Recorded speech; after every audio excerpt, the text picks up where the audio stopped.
আজকের এই ভিডিওতে আমরা রায়মার্টিন প্রশ্নবিচিত্রা 2024 অষ্টম শ্রেণীর বাংলা বিষয় যে তোমাদের দ্বিতীয় ইউনিট টেস্টের জন্য 5 নম্বর স্কুল রয়েছে 23 নম্বর পেজে। তো এর সম্পূর্ণ উত্তর নিয়ে আলোচনা করব।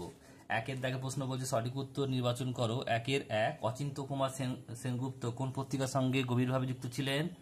কল্লোল। নেক্সট প্রশ্ন বলছে ইহাদের মধ্যেও তাহার কিছু কিছু দেখা যায়। বলছে কি দেখা যায়? এটা হচ্ছে সদ্গুণ। তারা শুধু কেঁদে মরে বাইরে, এখানে তারা কে? এটা হবে কি? হাওয়া।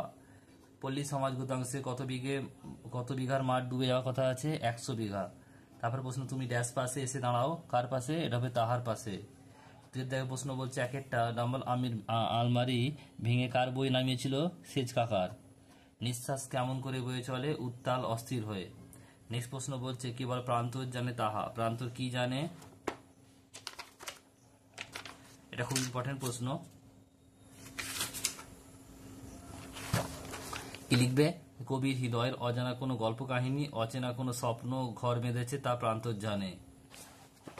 তারপরে প্রশ্ন কি বলছে দেখো, বলছে উঠানেতে কি কি শুকাচ্ছে? উঠানেতে কি কি শুকাচ্ছে?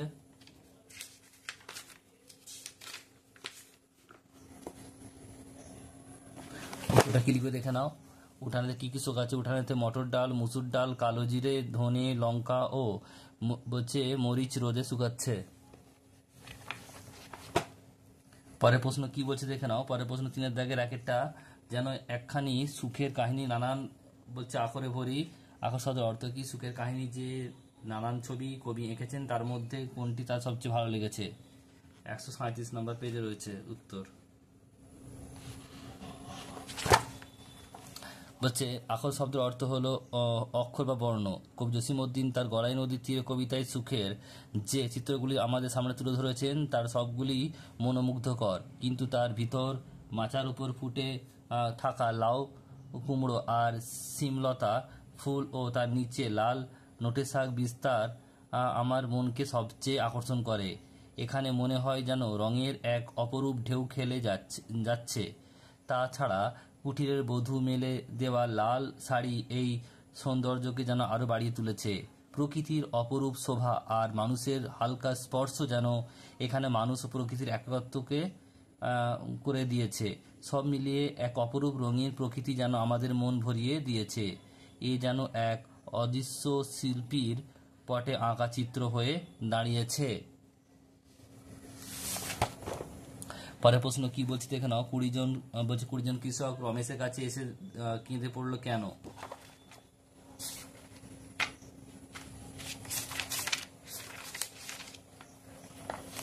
উত্তরটা কি লিখবে দেখে নাও।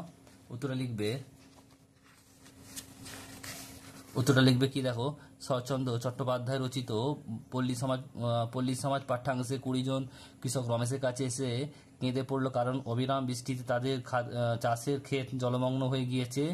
ফসল পচে নষ্ট হয়ে গেলে সারা বছর তাদের খাদ্য সংস্থান করা কঠিন হবে। তখন অনাহারে তাদের মৃত্যু হচ্ছে অবধারিত হয়ে উঠবে।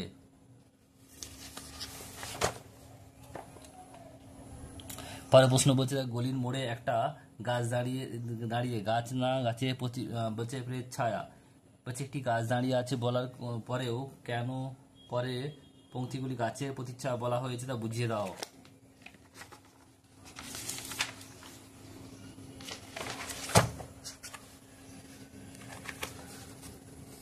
কবি অচিন্ত্য কুমার সেনগুপ্ত ছন্নছাড়া কবিতায় প্রথমে গলির মোড়ে একটা গাছ দাঁড়িয়ে আছে বলে মনে করেন। সেটি মূলত একটি গাছই ছিল, কিন্তু পরে পংক্তিটি সেটিকে গাছের পেতের ছায়া বলেছেন এই কারণে যে তার মনে হয়েছে একটি গাছের যেমন ডালপালা, পত্র, কুসুম, লতা প্রভৃতি আবশ্যিক অঙ্গস্বরূপ, এই গাছটি সেসব কিছুই ছিল না। কেবল পত্রহীন নিরস রুগ্ন কয়েকটি ডাল যেন কঙ্কালের মতো শূন্যে প্রসারিত ছিল। সবুজের প্রতিশ্রুতি গাছের নবীনতার প্রধান বৈশিষ্ট্য, কিন্তু সেই প্রাণহীন রিক্ত গাছটির উষ্ণ রূপে দেখে কবি তাকে গাছের প্রেতছায়া বলেছেন। নেক্সট প্রশ্ন বলছে 4-এর দাগে দেখো কি বলছে। একটা নির্দেশ অনুযায়ী বাক্য পরিবর্তন করো। এই জগতে কেউ অমর নয়। এটা অসার্থক হ্যাঁবাচক করতে হবে, নাবাচক আছে। এই জগতে সবাই মরণশীল, এটুকু লিখবে। নেক্সট প্রশ্ন বলছে দেখো বিশেষণ পদটি কয়েকটি শ্রেণীতে ভাগ করা যায়, তা যে কোনো একটি শ্রেণীর নাম লেখো। 313।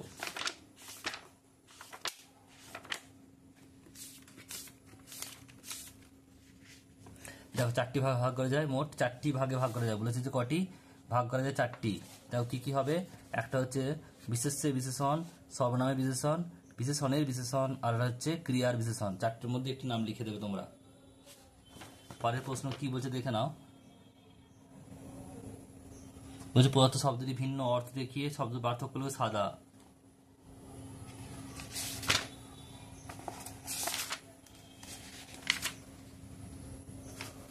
কি লিখবে দেখো, সাদা। বলছে কাসেম, সাদা মানে হচ্ছে সরল।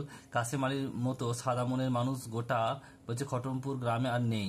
আরটা হচ্ছে সাদা মানে হচ্ছে কি রং, সুকন্যাকে সাদা রঙের শাড়িতে দারুণ মানায়। আরটা সাদা আছে, সেটা সহজ বা স্পষ্ট, রাজু সাদা কথার মানুষ। আরটা হচ্ছে অলিখিত, শিশুর মন সাদা কাগজের মতো। তো মোট কটা লিখতে পারছে? 2টো লিখতে পারছে। তুমি এই 2টো লিখে দেবে, যে কোনো 2টো লিখে দেবে এখান থেকে। পরের প্রশ্ন কি বলছে দেখে নাও। পরের প্রশ্ন বলছে